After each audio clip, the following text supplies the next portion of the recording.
Làm lần giới thiệu với anh em này một cái quả chùm này, chất liệu của Bình Định nha anh em nhé. Thành phố Bình Định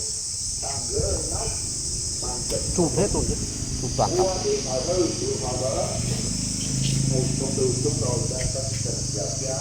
Kích thước của nó đang cao tổng là 135 nha anh em nhé, cao tổng 135.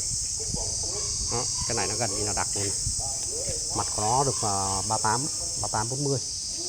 Cái này nó gần như là đặc luôn nhé, lỗ bé thôi, cái tí như ngón tay thôi nhé. Anh em về anh em đục đẽo thoải mái, xẻ tiện đều ok. Cái này nó phần dưới nó to nhưng mà xuống nó khoảng 7 cm là nó đặt lại nhá, 7 cm là đặt lại. Đó. Anh em về anh em đục đẽo thoải mái nhé. Xem cái chỗ tước nào chùn hết luôn nhé, toàn tập luôn. Anh em về lên 2 bức tượng quá đẹp luôn.